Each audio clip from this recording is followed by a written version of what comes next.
Seja bem-vindo a mais um vídeo do canal. Nesse vídeo nós vamos tocar num ponto polêmico da história do Brasil. Precisamos falar do nacionalismo brasileiro. E quando se fala em nacionalismo brasileiro, isso já irrita muita gente. Irrita desde liberais, famosos capitalistas, internacionais, irrita os internacionalistas, os comunistas, socialistas, progressistas, irrita também alguns conservadores. Mas esses últimos precisam começar a tentar entender o que é isso, ser nacionalista no Brasil. Porque os próprios conservadores, eles costumam dizer que não fazem parte de um movimento, que não é uma ideologia. O movimento conservador é um movimento de reação às mudanças contra aquilo que dá certo. Bom, até aí tudo bem, mas sem ser uma ideologia, eles não conseguem contrapor a outras ideologias. Daí é necessário falar sobre nacionalismo brasileiro. Para falar sobre nacionalismo brasileiro, a gente tem que voltar no tempo e fazer uma retrospectiva para tentar entender por que é um tabu falar de nacionalismo brasileiro. Na verdade, para tentar entender por que a gente não sabe nem o que é ser nacionalista no Brasil. É uma ideia complexa ser nacionalista. Não basta ser patriota, há de ser pró uma nação. E essa nação, ela não necessariamente precisa nem de um solo. Os judeus são a prova disso. Durante quanto tempo eles se manteram como nação sem um solo? Até 1948, quando tomaram lá aquele território de volta para eles e construíram ali Israel. Bom, em 1500, quando os portugueses chegaram, encontraram aqui uma gama de nações indígenas, muitas lutando uma contra outras. Os portugueses se aliaram a algumas e eliminaram outras. Esse processo levou cerca de 300 anos. Muitos têm entendido o brasileiro hoje como africano, nativo indígena, descendente de portugueses. Não é bem assim. Isso é uma simplificação. E isso complica ainda mais o que é o nacionalismo brasileiro. Nós, como nação, somos formados como uma colônia, considerando que nós somos o povo sobre esse solo, que a nação brasileira seja o povo sobre o solo brasileiro. Nós somos uma colônia progressivamente conquistada, progressivamente ampliada até 1808, quando a família real portuguesa, proprietária desse solo, pelas leis internacionais, foge da Europa e se estabelece no Brasil. Está fugindo das guerras napoleônicas. Quando a família real se estabelece no Brasil, o Brasil deixa de ser uma colônia e se torna a capital do império. Bom, daí começa o investimento nessa terra. Aí começa a Biblioteca Nacional, aí começam universidades, aí começa o investimento da metrópole nesse solo a qual uma nação está se formando.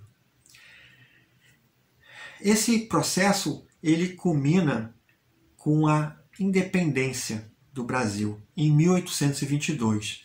O filho do imperador aqui fica e, poucos anos depois, declara esse solo independente de Portugal. Nota que nesse momento nós somos uma série de tribos, umas já quase em extinção e outras já praticamente abandonadas, isoladas no interior do Brasil. Nós somos descendentes de portugueses ou nascidos no território português chamado Brasil, e nós somos diversas nações e grupos étnicos africanos forçosamente trazidos para esse solo e aqui escravizados. Em 1824, quando nós temos a nossa primeira Constituição escrita, aí surge o termo brasileiro. Antes disso, nós, nação desse solo, éramos portugueses, súditos de Portugal. Bom, como amar esse solo? Como formar uma nação? Como ser nacionalista? Impossível. Né? É um povo em conflito. O português e o brasileiro, agora brasileiro, ainda elementos de Portugal aqui, e esses grupos escravizados ou isolados ali, ou abandonados pelo poder público. Daí, Dom Pedro I volta para Portugal e nós temos aí um período regencial, com governos, são 4 governos de brasileiros, brasileiros para brasileiros.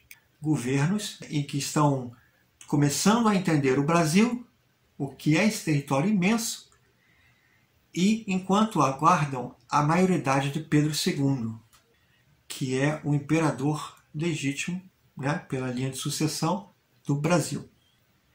Nesse período, em torno de 1830 a 1850, o Brasil se une, né, os políticos brasileiros se unem e encontram um inimigo em comum. E esse inimigo é a Inglaterra. Daí surge o primeiro grande debate sobre os interesses nacionais. E esse debate nada mais nada menos é do que a defesa do tráfico de escravos africanos. Como ser brasileiro, como ser nacionalista num país assim? Bom, Dom Pedro II faz um governo voltado para a libertação desses escravos, uma libertação progressiva, enquanto o Brasil agora se junta em guerras internacionais contra o Uruguai, a Argentina, contra o Paraguai, né, os famosos voluntários da pátria. E esse grupo de brasileiros, né, integrados às Forças Armadas vai ser o primeiro núcleo de nacionalidade brasileira. E é um núcleo de nacionalidade forçada. Os voluntários foram os primeiros. Depois os grupos foram cooptados, foram obrigados a ir para a guerra. Mas dessa guerra surge um sentimento nacional, onde o nativo, o africano, o elemento europeu ou já nascido aqui no Brasil, se junta como irmãos em armas contra um inimigo estrangeiro. Bom, esse exército é usado contra revoltas chamadas liberais dentro do país também, e contra revoltas regionalistas. Esse exército vai sendo empregado em diversas localidades do país, e vai surgindo aí um sentimento de unidade. Esse sentimento de unidade, ele responde aos interesses de um grupo de pessoas insatisfeitas com a monarquia. E esse grupo fica extremamente insatisfeito quando nós somos ali regidos por uma mulher, a Dona Isabel. Em 1888, ela assina a Lei Áurea, colocando por fim a maldita escravidão nesse país. Então, nós temos aí um divisor de águas incrível, onde um grupo imenso de brasileiros agora deixou de ser escravo. Estamos falando de 1888. A resposta desse grupo insatisfeito com a monarquia é se unir aos militares e tomar o poder através de um golpe, implantando a república. Daí surge um novo Brasil, um Brasil republicano, que tem seus governos escolhidos pelo voto e um voto nacional, teoricamente. Esse voto é censitário, ele não engloba todo mundo. Ele deixa de fora, e talvez de forma acertada, naquela época, os analfabetos. E eu vou chutar um número aqui, em torno de 90% dos brasileiros era analfabeto. Então, quem escolhe o presidente é o eleitor. Nós temos aí a base da democracia, o voto, o sufrágio universal.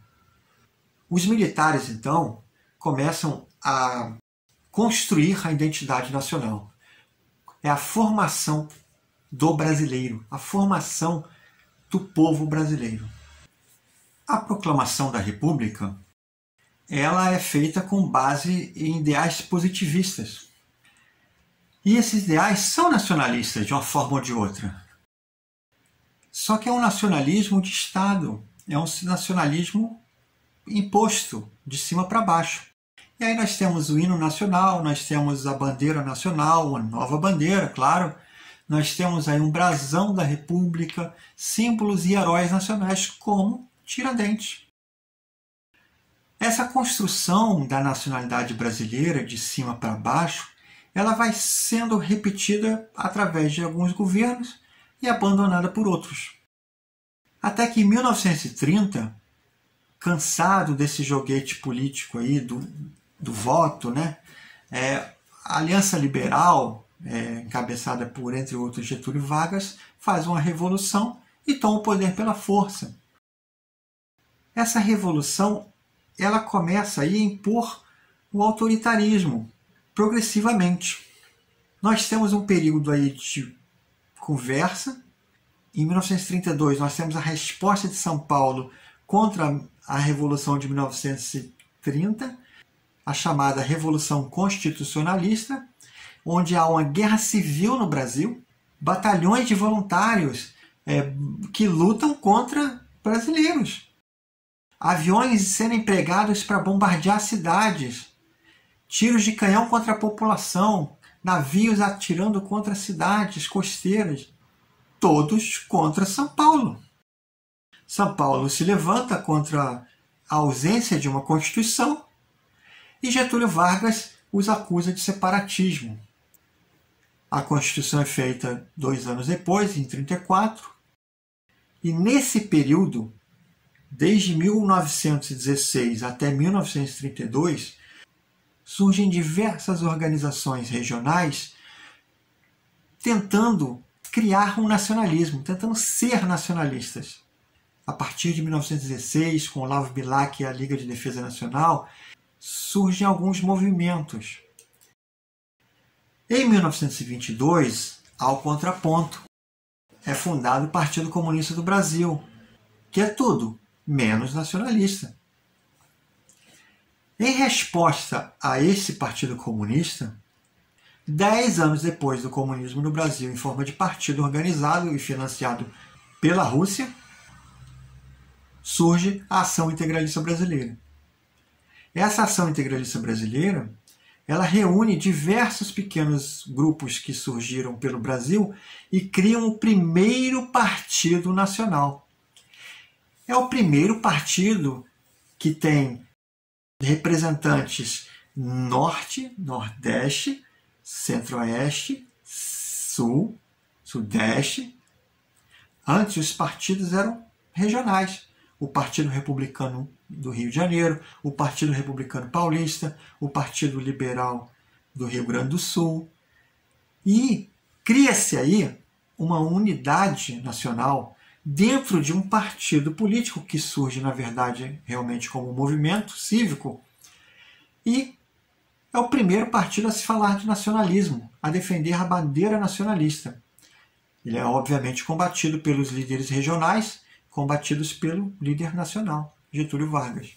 E em 1937 ele dá um golpe, ele chama os integralistas para compor seu governo, os integralistas não aceitam, e aí tem uma tentativa dos integralistas derrubarem Getúlio Vargas, que era um plano elaborado pelos liberais, que não compareceram, em 11 de maio de 1938. Daí Getúlio Vargas elimina o integralismo do Brasil, naquela época, né? Proscreve os integralistas, prende mais de 5.000 membros do partido, exila o líder, chamado Plínio Salgado, e entende que o nacionalismo aí, e aí tem um contexto mundial todo, 1937 é um pré-guerra, né? A guerra já tinha começado na Espanha, quando os comunistas e esquerdistas de diversas matizes estavam tentando tomar o poder ali, né, com o nome de republicanos, e aí Franco, né, se levanta ali contra esse grupo de insurgentes e recebe ajuda da Itália, recebe ajuda da Alemanha, que eram nacionalismos chamados fascismos, né? Fascismo italiano e o nazismo alemão. Se entender uma coisa, um parênteses. Fascismo é um nacionalismo. Nacionalismo, a gente está falando disso. Ele é nacional. Ele é solo e pessoas. O fascismo é italiano. O nazismo é alemão. O integralismo é brasileiro. Fechando isso. Getúlio Vargas se apropria, então, obviamente, né, de todo esse contexto mundial e faz uma cerimônia de queima das bandeiras. Ele queima todas as bandeiras e agora nós somos um único país sobre uma única bandeira, bandeira nacional, sob um único líder. E aí nós temos um totalitarismo, e aí nós temos aí o nacionalismo sendo implantado novamente do Estado para baixo, nas escolas, nas instituições públicas, no exército, né? Nós somos ali doutrinados a sermos brasileiros, e o brasileiro é aquele cadinho, né, que pegou os índios, aquelas nações todas, muitas beligerantes entre si, pegaram os africanos, aquelas nações todas, sem mais a identidade nacional, escravizadas. E aquele contexto, né, de europeus, ali, descendentes de europeus e nascidos aqui. Que aí surge aí os italianos, os norte-americanos, vêm aqui em pequena quantidade, mas vem alguma comunidade alemã, finlandeses, poloneses. E aí cria-se o brasileiro, né, um brasileiro dentro de um Estado novo. É inclusive o nome do governo, né, de Vargas. A partir de então, Vargas cria aí quase tudo que a gente entende como brasileiro hoje. Gustavo Capanema, ministro da Educação, né, um grande inimigo aí do integralismo, ele usa aí esses elementos do nacionalismo na doutrinação dentro das escolas. Bom, o tempo vai passando e o mundo vai mudando. O fascismo italiano e o nazismo alemão perderam a guerra. O integralismo volta como populistas, o Partido de Representação Popular. E aí nós temos aí um período de Guerra Fria, né? Início da Guerra Fria. O Brasil já é uma nação, já existe o brasileiro, ou se acredita existir o brasileiro. Só que aí o que acontece? As lutas anticoloniais, elas vão se aproximando dos ideais comunistas ali. Eles vão ali incorporando o comunismo como uma luta proletária, uma luta do povo contra o opressor. E esse discurso ele é internacionalista. Ele serve para todo mundo. Né? Ele serve lá para a Zâmbia, como ele serve aqui para o Brasil. Ele serve lá para a Indonésia, como ele serve para o México. Na teoria, a propaganda marxista, a propaganda comunista, ela é um internacionalismo. Proletários do mundo, univos. Agora, é interessante que, assim, à medida que esse mundo aí vai se conectando, vai conhecendo melhor um outro país, você entende que o proletário ele não é internacional. Você entende que um atendente de loja nos Estados Unidos vai receber $700 por semana. E um atendente de loja no Brasil vai receber R$1.100 no final do mês. Você vê que não existe um proletário internacional. Mas a propaganda é muito forte. Só que essa propaganda ela vai se tornando ali inviável. Né? Não dá para esconder muito tempo que os proletários não são um movimento internacional. Né? Ainda mais quando você vê que quem está dizendo isso normalmente é um professor universitário que ganha 15 mil, é um ideólogo ali, né? Uma pessoa que sonha ali em ser um camarada comissário, né? Um propagandista, né? Enquanto todo mundo pega no pesado. E aí o comunismo ele vai quebrando aí esse glamour. Os internacionalistas eles ainda são muito fortes, porque o nacionalismo lembra o nazismo, lembra o fascismo, né? Que foram correntes de pensamento que se levantaram para impedir a ascensão do comunismo. Mas, beleza. ainda existe o medo que esse comunismo tome conta do Brasil. O medo, desculpa a sinceridade, injustificado. Mas existe o golpe de 64. E depois, o regime militar, novamente impondo o nacionalismo de Estado. Novamente te obrigando a ser nacionalista. Novamente indicando quem é ser brasileiro. Aqueles ressentimentos todos lá atrás dos povos nativos e dos povos escravizados, trazidos para cá em galés e aqui forçados a trabalhar, existem ainda. Isso não foi solucionado pela República. A República abandonou esse pessoal. E eles estão aí, sendo brasileiros. Aí surge o progressismo internacionalista. O progressismo pega elementos do comunismo e o progressismo não é comunismo. Um comunista mataria um progressista. Um comunista clássico não é feminista. Um comunista clássico não é minoritário. O comunista clássico é um revolucionário. Mas a gente chama todo mundo de comunista, né? Para irritar. Bom, o esquerdismo ele surge aí como uma variante do marxismo, dizendo que o mundo é uma coisa só. E que a grande doença desse mundo é o nacionalismo. E quando se fala em nacionalismo, o pessoal fica bem irritado. Bom, esse regime militar brasileiro, ele desestimula os nacionalistas. O próprio Partido de Representação Popular Integralista é extinto, junto com todos os outros partidos. A União Operária e Camponesa do Brasil, integralista, que reunia lavradores do Rio de Janeiro e de outras unidades da federação, é extinta. A perseguição não é somente com os comunistas, com os socialistas. Não, a perseguição é com todos. A Confederação dos Centros Culturais da Juventude, uma organização com mais de 500 núcleos em escolas e faculdades, que não está escrita em livro de história nenhum no Brasil, era nacionalista. E ela foi extinta pelo regime militar. E aí, em 1985, nós temos a abertura e sobra quem? Um partido esquerdista, né? Um partido progressista, o PT, Partido dos Trabalhadores, e partidos de centro-esquerda, partidos socialistas, partido comunista, e nenhum partido nacionalista. Bom, nós somos um canal de história política. Eu não vou entrar para o campo político, mas nós precisamos estudar a história do nacionalismo brasileiro e nós precisamos entender por que o nacionalismo brasileiro tem que ser debatido. E por que nós temos que começar a falar sobre isso?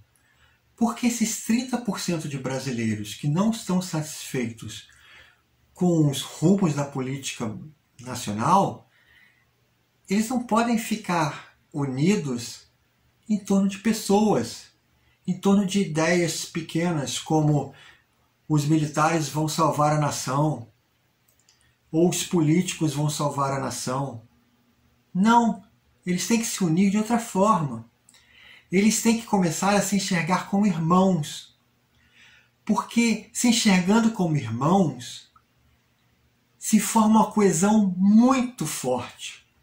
Uma coesão que cria identificação. Lá do Nordeste até o sul do país. Que cria uma identificação tão forte que ultrapassa gerações. Nós não sabemos o que é ser nacionalista no Brasil hoje. Porque nós não sabemos o que é a nação brasileira. E essa nação brasileira não vai englobar todo mundo.